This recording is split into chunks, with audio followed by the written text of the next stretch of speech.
잘 되는 산업이 중요한 게 아니라 어떤 산업이든 레드오션이든 그냥 내가 이 시장에서 우직하게 실력 쌓고 좋아서 미쳐서 해서 1%를 찍을 수 있는가. 어떤 산업이든 상위 1%는 다 빌리언은 모르겠지만 밀리언회가 다 될 수 있거든요. 지금 현재 액션을 어떻게 하느냐에 따라서 미래가 바뀌는 게 아니라 내가 어떤 미래를 생각하느냐 결정했느냐에 따라서 현재의 액션이 바뀐다. 안녕하세요. 안녕하십니까. 반갑습니다. 자기소개 한번 부탁드리겠습니다. 저는 아이웨어 브랜드 한글 하고 있는 이상우라고 합니다. 반갑습니다. 하시고 계신 일이 그러면 안경. 아이웨어라고 눈에 얻는 패션을 다 통칭하는데 이제 아이웨어 브랜드 한글 내에 이제 한글 안경과 한글 선글라스 어떤 두 개 컬렉션을 대표적으로 진개를 하고 있고, 한글은 이제 도메스틱 브랜드고 이제 해외 하이엔드 브랜드를 셀렉해서 하는 오프라인 편집샵 닥터글라스라고 그거 이렇게 두 개 하고 있습니다. 소소하게.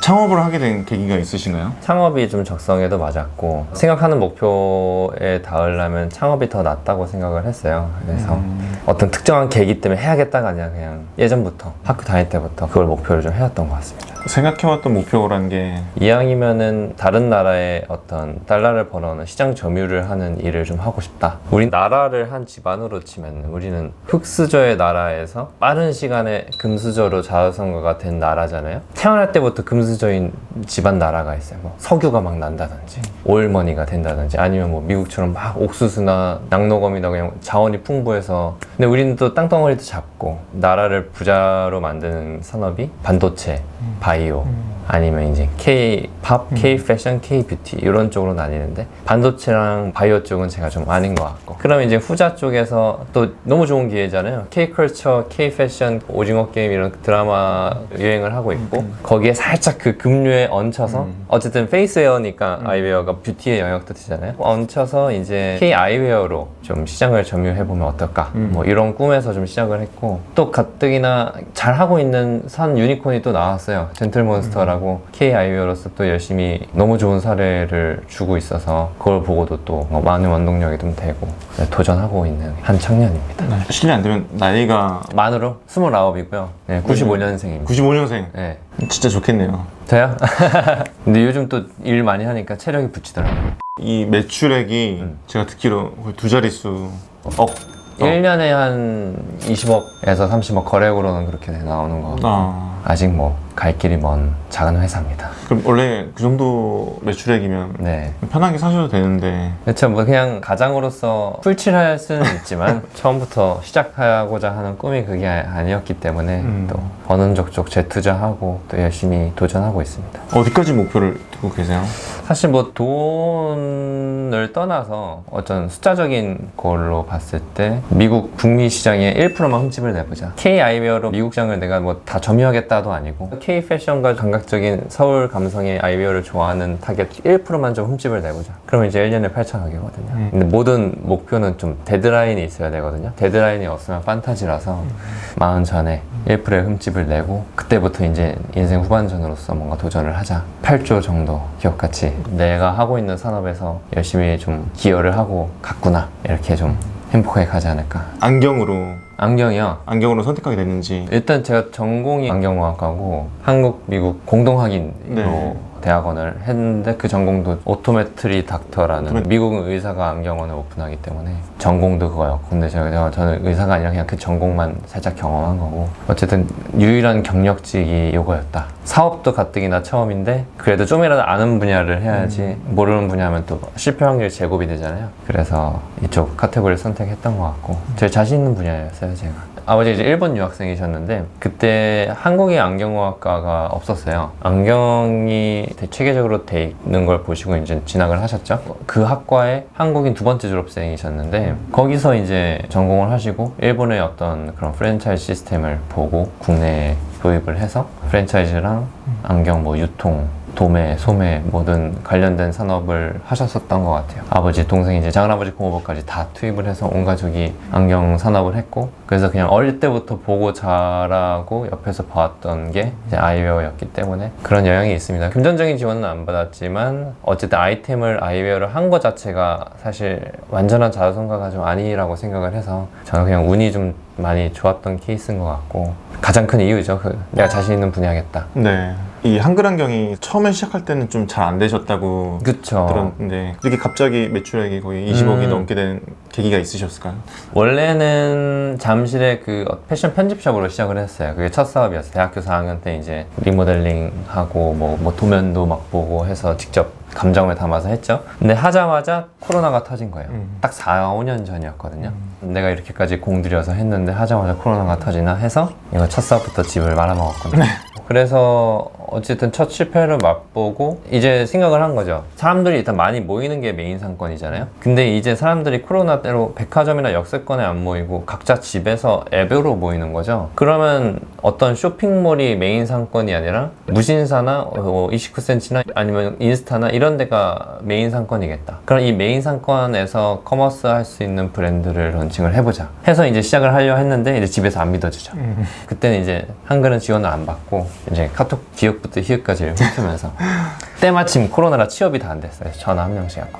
그래서 취업 괜히 기다리느니 우리 나랑 같이 이런 거 좀 해볼래? 이제 친구들 몇 명이랑 반지하에 들어가서 컴퓨터 세대하고 남자 셋이 누우면 이렇게 다리가 포개지거든요. 이렇게 자면서 좀 낭만 있게 시작을 했죠. 한글은 정말 위기 속에 위기를 극복하고자 탄생을 했고 그러다가 좀 운이 좋아서 잘 터졌고 코로나나 뭐 이런 어떤 큼직한 지각 변동이 안정적인 산업에서 내가 내 자원과 에너지 리소스를 들여서 흠집을 내는 거랑 어떤 급변하는 디지털 세대에 알아서 균열이 났고 그 균열에 맞춰서 저희는 핏하게 그냥 들어갔을 뿐이다. 그래서 좀 운이 되게 좋았다라고 말하고 싶고 일단 두 번째로는 사람들을 되게 잘 만났어요. 팀원들 되게 잘 만났고 처음에는 이제 자금이 없으니까 와디즈로 했어요. 크라우드 펀딩으로 시작을 했다가 처음에 그냥 안경을 팔 생각이었으니까 소비재 기업처럼 했다가 그래도 와디즈 이런 데 올라가려면 착용 컷 정도는 있어줘야 되는 거 아니야? 하고 보다가 이왕 착용 컷이면 좀 힙하고 패션 묻으면 좋지 않을까 해서 어느 정도의 좀 패션 브랜드로서의 전개가 됐었죠. 그러다가 이제 무신사가 다 무신사랑해라는 카피라이트로 이제 확 활성화됐을 때쯤 아이웨어 카테고리가 생겼는데 거기에 좀 운이 좋게 선점을 해서 빠르게 1등을 찍고 그 다음부터 계속 좀 상위 랭킹에서 플레이를 하면서 좀 브랜드를 많이 알렸고 딱 그런 상황입니다 지금. 와디즈 펀딩을 하면은 자금이 확 들어오는 건가요? 자금도 들어오고 포트폴리오가 쌓이니까 우리 걸 경험하신 고객도 쌓이고 그래서 엄청 좋아요 꼭 추천드려요는 아니지만 대학생 창업으로서 할 수 있는 몇 없는 선택지 중 하나인 것 같아요. 지금은 어떤지 모르겠지만 제가 했을 때 4, 5년 전만 해도 와디즈가 좀 핫했어서 잘 이용을 했었던 것 같습니다. 와디즈도 그렇고 무신사도 그렇고 좀 빛날 수 있었던 이유는 약간 좀 힙한 사진이 약간 키였을까요? 룩북이요? 키는 되게 많았겠지만 일단은 브랜드 네임이었던 것 같고요. 외국 이름과 외국스럽게 브랜딩을 하는데 저는 오히려 처음부터 좀 미국 시장을 겨냥해보면 어떨까 해서 좀 한국스러운 이름과 서울 감성 패션 브랜드면 되게 좀 멋스럽고 힙하게 그들에게 느껴지지 않을까 해서 이제 시작을 했고 오히려 그래서 막 제품명도 그걸 해봐 성수, 연희, 익선 뭐 이렇게 돼 있어요. 그래서 조금 더 친숙하면서도 이게 상반될 때 브랜딩이 좀 더 와닿는다고 해요. 믹스될 때 예를 들면 탑스타 화려한 이효리 님이 냉장고 바지 입고 민박을 하는 이렇게 상반될 때 아니면은 뭐 꽃보다 청춘처럼 탑 배우들이 배낭여행을 하는 이렇게 상반됐을 때 조금 더 흥미를 느낀다고 하는데 어떤 패션 브랜드스럽게 전개를 하지만 이름은 친숙하게 막 한글, 성수 뭐 이러니까 거기서 조금 반응이 MZ세대들한테 왔던 것 같고 그 다음에 뭐 룩북 캠페인도 시대를 좀 반영해서 많이 했어요. 예를 들어서 위드 코로나 주제로 코로나를 이제 다 재택하니까 멋있는 스튜디오에서 찍는 게 아니라 재택 컨셉으로 노트북 하면서 안경 쓰고 약간 이런 컨셉으로도 계속 룩북 컨텐츠를 보여주면서 소통을 했었던 것 같고 감사하게도 시기가 맞아서 잘 터졌던 것 같습니다. 옛날에 제가 이제 사석에서 뵀었을 때 네. 그렇게까지 목표를 설정한 이유가 높은 곳에 올라가서 시선이 높아지면은 볼 수 있는 뷰가 넓어져서 좋다 이런 말을 하셨었는데 어떤 얘기인지 한번 들을 수 있나요? 아, 네. 주변에 감사하게도 이제 자주성 가든 2세대 빌리어네어들을 보면은 보는 시각이 좀 다른 것 같아요. 저도 대학생 때 창업 준비생일 때 본 거랑 어떻게 가까스로 무인사 랭킹 안에 들어서 2년 차 때 본 거랑 지금 4, 5년 차가 돼서 어떤 세상이나 트렌드를 봤을 때 똑같이 뉴스를 보고 똑같이 어디 파워스토어를 방문하고 사람들을 보는데 해석하는 시선이 좀 달라진다? 계속 성장될수록 해석하는 시선이 달라지는 게 신기해서 그러면 조금 더 올라가고 더 많이 올라가고 더 그럼 계속 달라지지 않을까?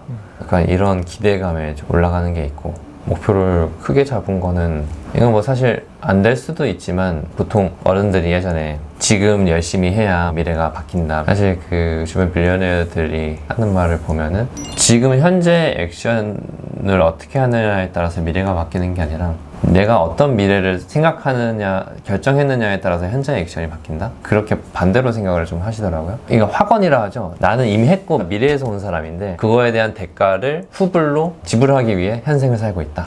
내가 어떻게 하느냐에 따라서 할부 기간이 뭐 20년이 될 수도 있고 7년에 끝날 수도 있죠. 모르지만 어쨌든 최대한 높은 미래를 잡고 하다 보면 현재 액션이 좀 더 가다듬어지고 좀 더 좋은 방향으로 갈 것 같아서 일단 그냥 높게 잡은 거죠. 저도 최근에 바뀐 거라서 이게 자꾸 흔들리더라고요. 어떤 위기나 큰 문제들이 닥칠 때마다 자꾸 최종 목표를 타협하고 싶어져요. 포기하고 싶다는 아니지만 학원으로도 목표가 흔들리니 그냥 아예 그렇게 굳혀버리는 거죠. 어차피 한다, 어차피 된다. 약간 좀 그런 마인드로 뭐 안 되면 말고 되게 절박하게 그 목표를 위해 달려가지만 또 만약에 안 됐을 때 안 되면 말고 그런 마인드 컨트롤을 하려고 노력 중입니다. 지금 또 2030 분들이 많이 또 보고 계신데 네네. 상우님처럼 사업을 하고 싶다 그런 분이 있다고 하면 혹시 조언해 주실 만한 말씀이 있을까요? 사실 제가 조언할 정도로 성공하지는 않았는데 저의 사례를 공유하는 정도. 시장이 원하는 게 1번, 그 다음에 내가 잘하는 게 2번, 그 다음에 좋아하는 게 3번. 시장이 잘 될 거를 미리 조사하고 하면 계속 시도할 엄두가 안 나거든요. 어떤 산업이든. 그래서 일단 내가 제일 잘할 수 있는 거랑 좋아하는 거랑 합친 걸로 일단 액션을 해서 시장이 좋아할 만한 걸 마켓핏을 찾는 게 사업의 과정인 것 같아요. 왜냐면 시장이 잘 되는 걸로 중요도로 봤을 땐 그거지만 시장이 잘 되는 걸로 아이템이 들어가면 탕후루 잘 된다고 해서 탕후루 마라탕 잘 된다 해서 마라탕 먹어. 금방 포화가 되지 않나요? 그런 것들? 그쵸. 그래서 잘 되는 산업이 중요한 게 아니라 어떤 산업이든 레드오션이든 그냥 내가 이 시장에서 우직하게 실력 쌓고 좋아서 미쳐서 해서 1%를 찍을 수 있는가. 어떤 산업이든 상위 1%는 다 빌려는 모르겠지만 밀리언어가 다 될 수 있거든요. 그래서 일단 본인이 제일 잘하고 좋아하는 걸 먼저 찾으시는 게 좋을 것 같아요. 의미심장한 얘기네요. 뭐 잘 될 것 같은 거 쫓아가지 말고 일단 내가 잘하는 거 좋아하는 걸 먼저 하고 그 다음에 이제 시장의 핏을. 네, 저보다 더 잘 되시지 않을까. SNS가 너무 많이 확산돼서 비교하기가 되게 쉬워졌잖아요. 그러면서 자존감을 잃어가는 분도 계시고 한데 그런 분들한테 좀 해주고 싶으신 말이 있을지. 저도 그거에 완벽하게 컨트롤하는 줄 아는 사람이 아니어서 저도 영향을 받곤 하는데 하나 확실한 건 우리끼리 비교할 필요는 없다라고 생각을 해요. 폭넓게 지구고 한국이라는 같은 마을 사람이고 우리 한국 정도면 다 금수저다 다른 나라에 비해. 사우디나 미국처럼 다이아 수저가 있지만 우리는 다 같이 흑수저에서 빠른 기간 안에 금수저가 된 민족이고 한 번 더 점프업을 해서 다이아 수저로 가자. 비교를 굳이 우리끼리 말고 아니면 좀 가까운 목표 있잖아요. 어쨌든 일본이 우리보다 조금은 앞서 있으니까 옆에 나라 한번 잡아보자. 우리나라 기업이 뭐 해외 시장 점유하는 걸 다 같이 축하해주고 응원해주고 그런 마인드로 하면 조금 더 다들 행복하지 않을까. 왜냐면은 비교군이 바다 건너에 있으면 좀 괜찮거든요. 바다 건너편이면 조금 체감이 덜 돼서 좀 더 본인의 라이프 스타일을 즐기는 데 집중할 수 있지 않을까 하는 그냥 개인적인 사견. 정답은 아니겠지만. 네, 오늘 좋은 말씀 나눠주셔서 감사합니다. 네. 감사했습니다. 네, 감사합니다. 네.